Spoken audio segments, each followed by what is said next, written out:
What's up, everybody? This is Ruben here. This is vlog number 2. I haven't posted in a couple days only because of the fact that, number one, I've been driving through snow and all these bad conditions lately, right? This week was crazy. I'm just going to recap it. Monday, went from Anaheim to Denver, did all that. It was great. Drove in the snow, had a chain up, all that stuff. Fought that, right? And then the next day, I had to go back down. I went from Denver to Houston, fought that thing. Then there was that whole fiasco with Dallas-Fort Worth area where they had that big giant pile up and they had all that stuff that kind of went on. And I'm going to talk about that. But then I had to go, I'm going back up to Denver, right? So back up to Denver, we go back in the snow, back in adverse conditions. So this whole week has been just nothing but driving in adverse conditions.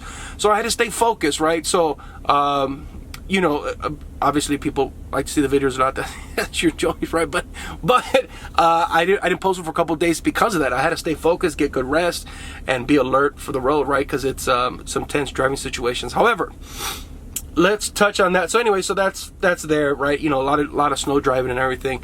And if you look at my other social medias, they were, you know, I post some stuff on TikTok and all this other stuff on there. But anyways, check all that out.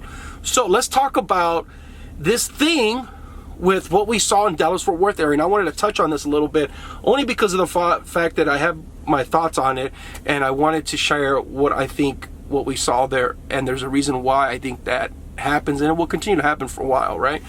So number one, you have road conditions that get crazy, right? So you have the rain that turns into ice, the bridges cool down faster, people slip over them, they get out of control, a pile up happens, right? It's just a wrong place, right time. It's all timing. It's where that accident happens in conjunction where people maybe can't see as far ahead. People say, well, you could just slow down, you could slow down. Yes, it is advisable that you should slow down.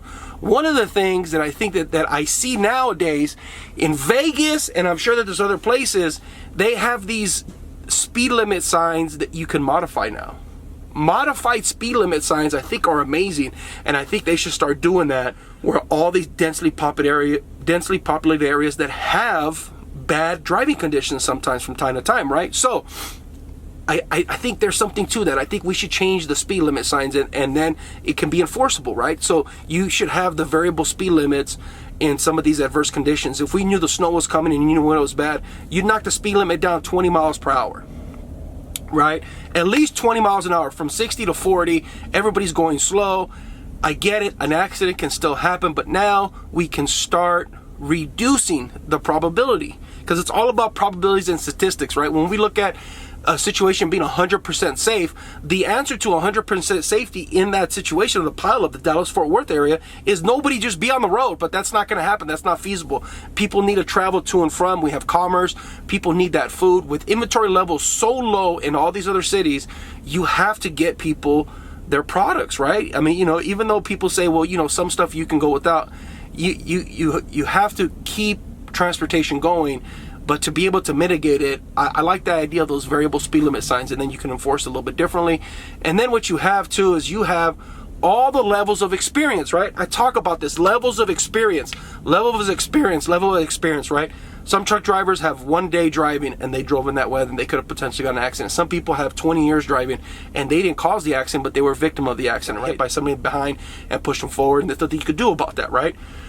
Then you have car drivers, which have a crazy range of driving abilities, right? You have young, old, alert, not alert, people, you know, distracted, so forth and so on, right? You have all these different variables, and then the expectation is we have to be 100% safe, and then we make these crash avoidance systems thinking that that's going to be the solution to the situation, when in fact it helps, right? But it bumps up the safety generally.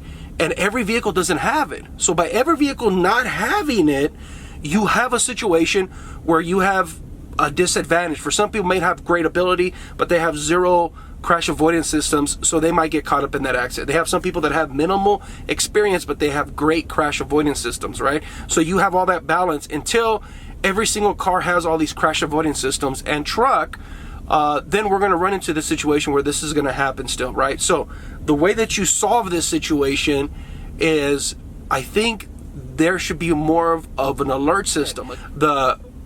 the being able to adjust the speed limit, I love that idea, right? That adjusting of the speed limit, I think is amazing, right? I seen that in Vegas, and that's pretty cool.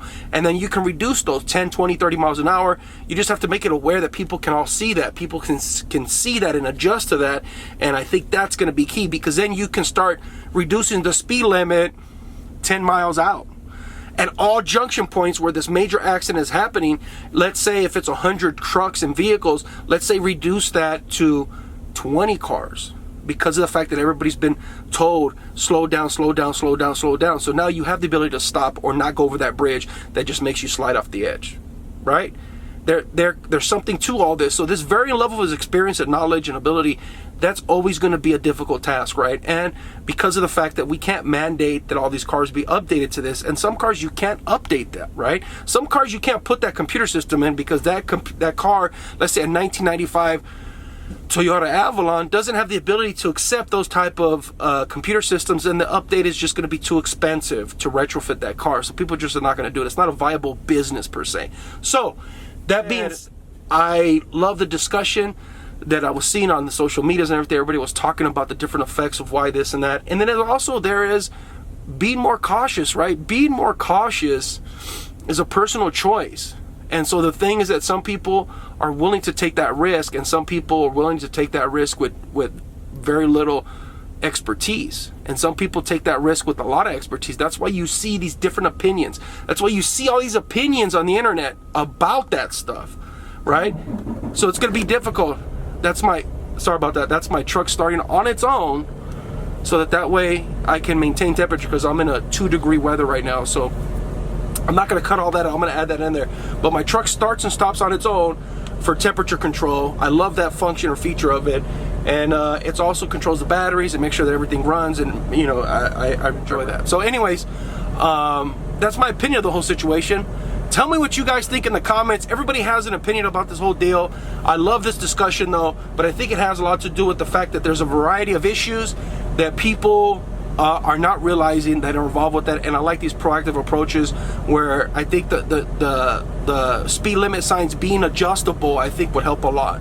And they should start rolling those out in every single major city, and canvas it and expand it out to the point that those adjustable signs become so efficient and ambiguous that they're everywhere and people get used to that. And that's something that I think could be done. It costs money, but there's already a structure for that. So I like that idea.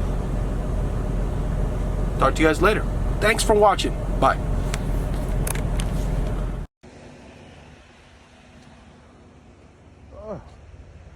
Chain up. Here we go. Whew.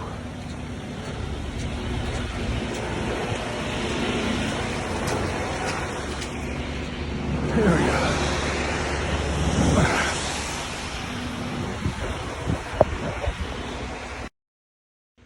And the mountain chains up.